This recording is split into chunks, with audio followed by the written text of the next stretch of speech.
Assalamu alaikum wa rahmatullahi wa barakatuhu. Derɗiraaɓe sakiraaɓe wondaaɓe on fuu moɗon, mi hofni on mi welani on khairuji to taweteɗon fuu melo on yamɓe. Derɗiraaɓe, hande bo mi waddani en deydey laawol ngol a tokkata ganya seede be laawol koyngol. Ɗuɗɓe derɗiraaɓe, mi andi on nanan belɗum, astu mi arta mi wi'a on albisir. Ɗuɗɓe derɗiraaɓe anda laawol mai inchallah mi yiɗi mi holla on hande deydey laawol ngol on tokkata ha on yaha on waɗa on investisa on ganya seede bana on mari haaje. Derɗiraaɓe, deydey miɗo matina en ɗum man ɗo ɗum kesum on. Arande mai ni sit mai ɗum kesum, jotta ɗo ɗum fuɗɗi ɗum ɗo hokka bo derɗiraaɓe to ni en sakiti foti ɓaawo ɗum yaha ɗum sanja warta ɗum hokkata boɗɗum, ko bo warta sei to a waɗi seede ɗuɗɗe nden a heɓa investisa. Arande mai ni derɗiraaɓe, sit ɗo to a nasti ɓe ɗo saha ma $50. $50 derɗiraaɓe fame en waɗa calcul man 50 USDT ɗo be seede meɗen franc CFA en yi'a noi ɗum wurtata. Wala seede dollar ɗo $50 ɗo mi tammi en laari haɗo, mi tammi en laari haɗo ɗo wurta seede meɗen 29,000 to en waɗi $50 ɗo wurta 29,000. To 29,000 ɗo derɗiraaɓe na ɗum hunde seɗɗa, mi tammi en fami derɗiraaɓe. Daga to en nasti ɓe arta ɓe saha en ɗum. Watane am hakkilo ha vidiowol mai larengol ha ngol.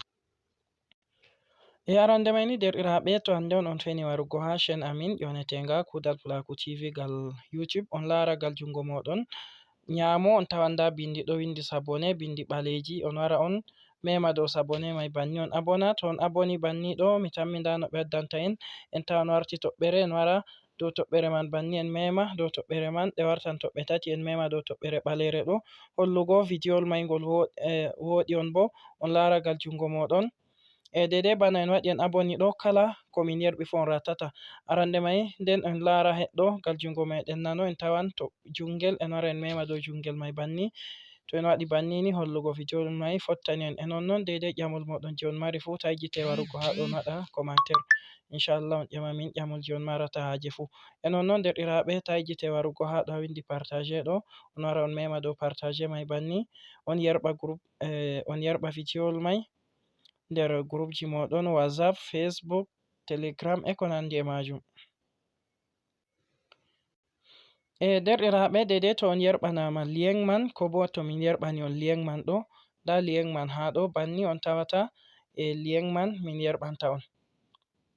Nda liyeng man ha ɗo bindi bleu be koli tati, koli nai ɗo sappi, sei on wara ha dow ɗo man on yaha on mema dow bindi man, ha ton on yaha to on maɓɓita konte moɗon. En nasta mi holla on deidei lawol ngol on tokkata on yaha on maɓɓita konte. To on nasti ɗum waddi on banni ha ɗo, deidei ha ɗo on wara on waɗa inde moɗon nom utilisateur, ha ɗo on waɗa adress email moɗon, ha ɗo on waɗa mot de passe, ha ɗo on lora on confirma, ha ɗo afan, ha ɗo on lora on confirma mot de passe moɗon, ha ɗo on lora on confirma mot de passe moɗon. Nonnon derɗiraaɓe, mi tammi bouton téléphone am ɗo dama, ha ɗo on lora on confirma mot de passe. Arande en wi ha ɗo en waɗa inde, ha ɗo on waɗa adress email, ha ɗo on waɗa mot de passe, ha ɗo on lora on confirma mot de passe mai. On tawan ha ɗo bo ɗo windi Adamu Jibrilla banni, bana on yi ɗo windi ɗo. Ta on vila bindi mai, ta on mema ha ton, on assa bana banni on yi ɗo windi ɗo, on assa. To on wari mi wara mi waɗa inde am ha ɗo,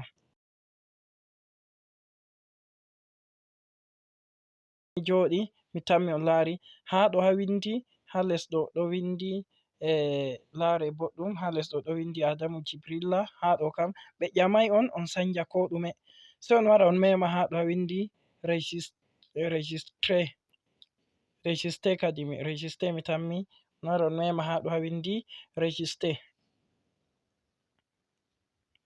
To en memi ha dow ton en rena seɗɗa banni.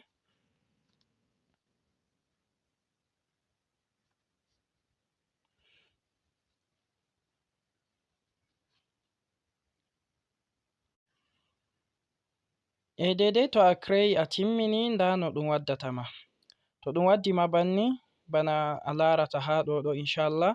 Dedei derɗiraɓe vidiowol mai ngol jutan sei mi ta'angol inchallah mi waddana ɗon vidiowol ɗiɗaɓol dedei no a tokkata a lara $50 maɗa je a heɓi e nonnon ha investisa be $50 maɗa ha a hutinira ɗum. Mi tammi on fami derɗiraɓe inchallah wate hakkilo ha vidiowol ɗiɗaɓol inchallah mi hollan on. On yettama, wassalamu alaikum.